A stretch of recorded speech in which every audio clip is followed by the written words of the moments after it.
I wanted to make a video covering the main story and sequence of events in SOMA.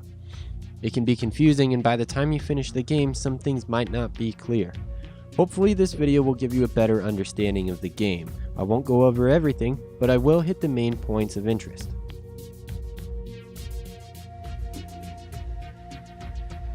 In the year 2015, Simon gets into a car accident which causes him to have some brain damage. He goes in to see Dr. Munchie, who then performs a brain scan on him. At that point, the player then wakes up in the future, but the real Simon lives on for about another 3 weeks before he dies due to his injuries. Before he dies, he gives Dr. Munchie permission to use the scan for research purposes.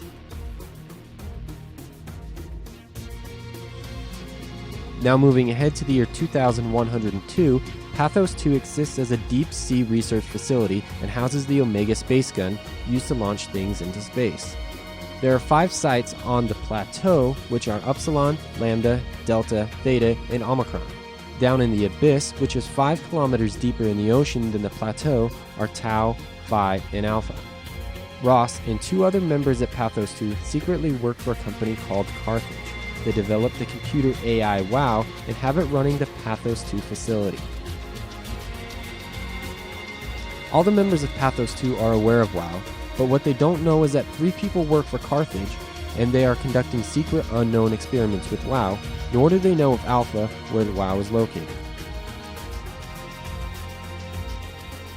On January 12, 2103, the comet hits Earth, destroying everything on the surface and killing all humans except for the members of Pathos-II. At this point in time, WoW enters a lower power state and began changing its primary function to preserving humanity, which was unknown to the members of Pathos-II. In June, Catherine Chun begins experimenting with an artificial reality project in which she scans people and uploads them into the artificial reality. However, she can't seem to get perfect scans and just creates what she calls flat people. It is discovered that WoW has been secretly scanning Pathos-II members perfectly as they use the pilot seats. WoW has been using those scans in its own artificial reality, which seems to be based off Catherine's work.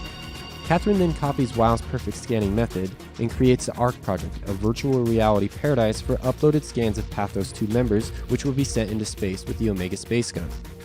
Ross, during this time, is discovering that WoW is using structure gel in many mysterious ways and is growing physically, although he is unsure why.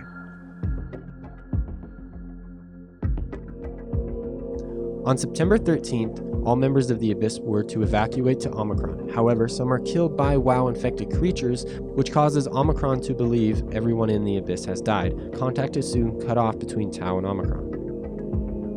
On December 25th, the team working on the ARC project heads into the Abyss to launch the ARC.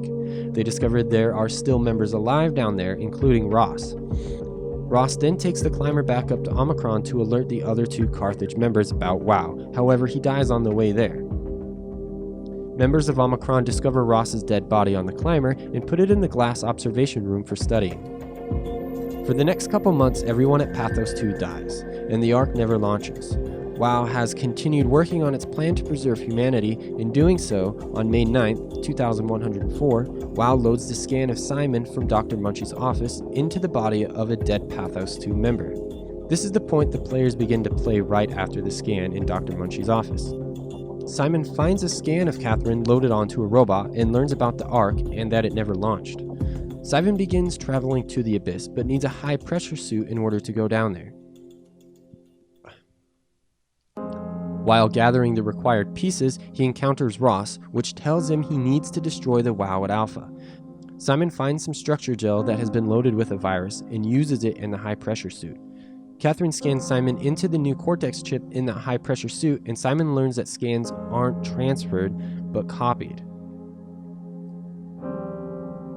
At this stage of the game, it is discovered that WoW has been using structure gel to capture humans and keep them alive while putting them in a dream-like artificial reality.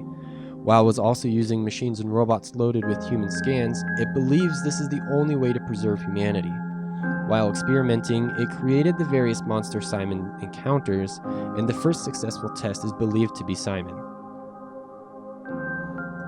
Simon then goes into the Abyss and has the choice to destroy WoW or keep it alive, then heads to Phi with Catherine. Simon launches the Ark into space while also being uploaded to it. Simon's consciousness, however, does not transfer to the Ark like it had done in 2015 and again with the power suit.